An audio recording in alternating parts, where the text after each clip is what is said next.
নমস্কার বন্ধুরা, welcome to Snigdha's kitchen. আজ আমি আপনাদের তৈরি করে দেখাবো আমার স্টাইলের আমলকির নাড়ু রেসিপি। তা চলুন দেখা যাক। প্রথমে আমি এখানে 500 আমলকি নিয়ে নিয়েছি। আমলকিগুলোকে ভালো করে ধুয়ে শুকনো করে নিয়েছি যাতে কোনো রকম জল না গায়ে লেগে থাকে। এবার সে আমলকিগুলোকে গ্রেট করব, যেহেতু একটা বাটি নিয়ে নেব আর এই বাটির মধ্যে আমলকিগুলোকে একটা একটা করে এই গ্রেটারের সাহায্যে আমি গ্রেট করে নেব। এইভাবে দেখুন, আমলকিগুলোর গায়ে কোনো রকম জল নেই। শুকনো আমলকিগুলোকে আমি এইভাবে গ্রেট করে নেব।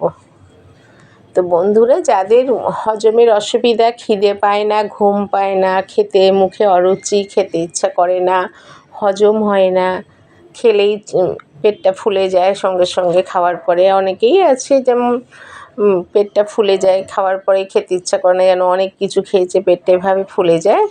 সেই সব মানুষ যাদের এরকম প্রবলেম আছে তারা খাওয়ার পরে এই একটা করে আমলকির নাড়ু খেয়ে নেবেন। তাতে দেখবেন আপনার সব কিছু হজম হয়ে যাবে আর পেটটা ফোলা ভাবও কমে যাবে। বমি বমি ভাবও অনেকের থাকে, সেগুলোও সেরে যাবে। তো এইভাবে আমি আমলকিগুলোকে গ্রেট করে নিয়েছি। এবার একটা কড়া নিয়েছি, কড়ার মধ্যে এখানে 400 বাতাসা নিয়েছি। এখানে 500 আমলকি ছিল, তার মধ্যে 3-4টে বাদ গেছে। আর 500 আমলকির মধ্যে আমি 400 বাতাসা নিয়েছি। আর 3-4টে বললাম খারাপ ছিল বলে বাদ গেছে।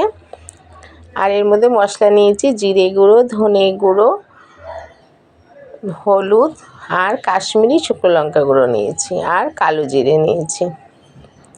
কালো জিরেটাও শরীরের পক্ষে ভালো, তাই আমি দিয়েছি। তো এইভাবে সব মশলা সমেত বাতাসা আর আমলকিটা ভালো করে মিশিয়ে নিতে হবে, খুব ভালো করে মেশাতে হবে। যেহেতু জল নেই আর এই বাতাসাটা গলে গলে যেই জলটা বেরোবে সেটার থেকেই মেশাতে হবে ভালো করে, বারে বারে নেড়ে নেড়ে।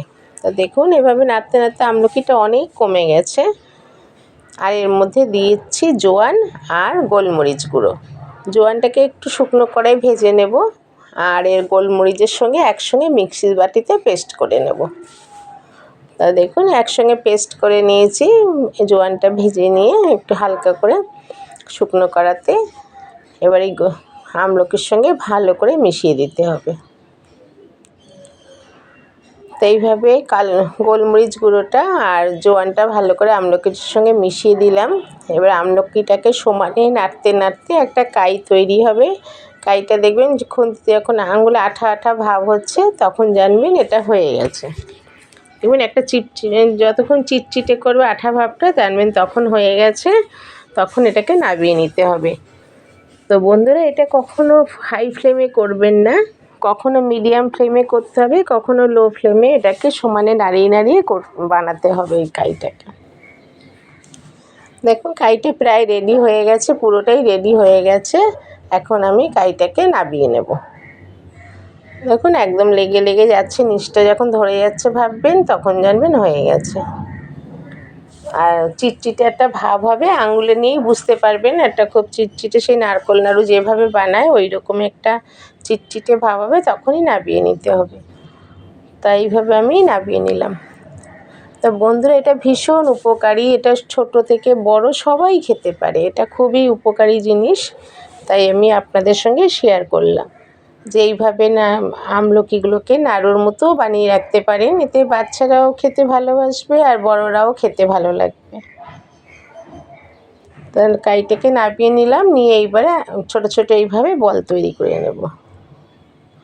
আমলকিটা দিয়ে দেখুন এইভাবে ছোট ছোট বল তৈরি করে নেব।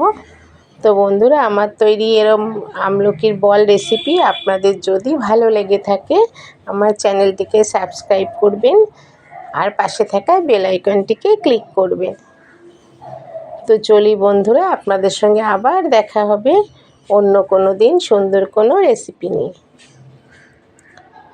আর এটা খুবই উপকারী জিনিস, তাই আমি আপনাদেরকে শেয়ার করলাম। আপনারা যদি মনে করেন এইভাবে বল করে বাড়িতে বানিয়ে রাখতে পারবেন। দেখুন, এইভাবে একটা একটা করে আমি বল বানিয়ে নিয়েছি।